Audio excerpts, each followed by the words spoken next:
Alright, it is Tuesday, February 12th, 2019 at 12:02 p.m. Let's take a look at some headlines. Alright, Russian region declares emergency over polar bear invasion. Look at all those polar bears. That is a lot of polar bears.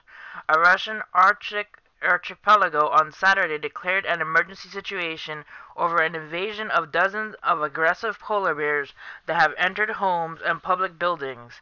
Russia's northeastern Novaya Zemlya archipelago, which has a population of around 3,000 people, has appealed for help to tackle a mass invasion of polar bears into inhabited areas, regional authorities said in a statement.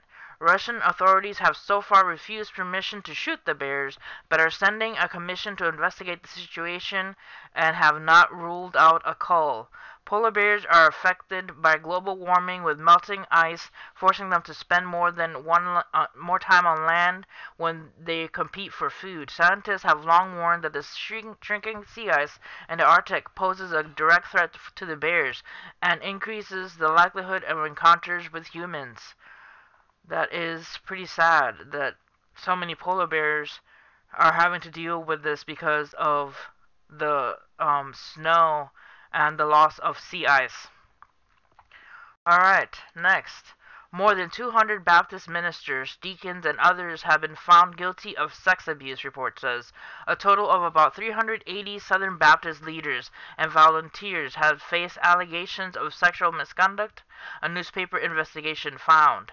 For more than a decade, Baptist preachers in Oklahoma have been what he calls a lone voice in the wilderness. Pastor Wade Burleson called on the Southern Baptist Convention to protect its flock by creating a database that would track church workers accused of sexual abuse.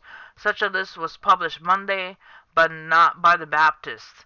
The Houston Chronicle and San Antonio Express News, in an expensive investigation, named 220 pastors, ministers, deacons, and volunteers, Sunday school teachers, and others who were found guilty of sexually abusing churchgoers over 20 years.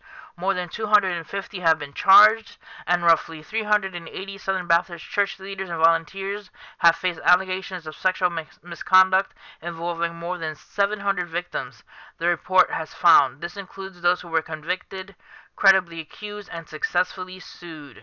I am glad that they're being arrested and sued because that is just a monstrosity of an act, and I can't believe that these people in churches are doing that to people. Alright, next.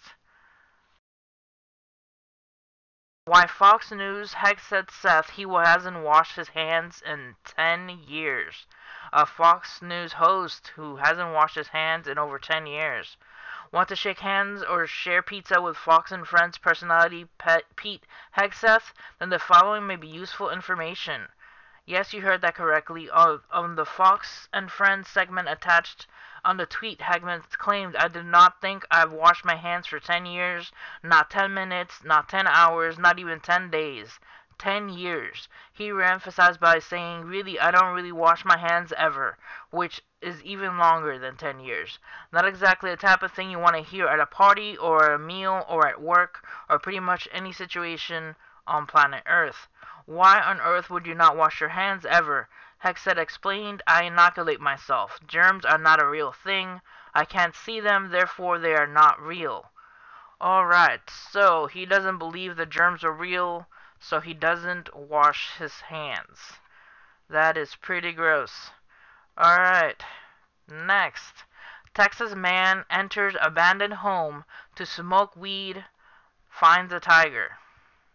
A Texas man who entered an abandoned home to smoke marijuana on Monday found a tiger in the garage, authorities said. The man, who was not identified, initially believed he was hallucinating when he found the female tiger in a rinky-dink cage, police said, according to NBC affiliate KPRC. The garage in a home southeast of central Houston was secured only with a screwdriver and a nylon strap, the station reported. It wasn't immediately clear who the tiger belonged to.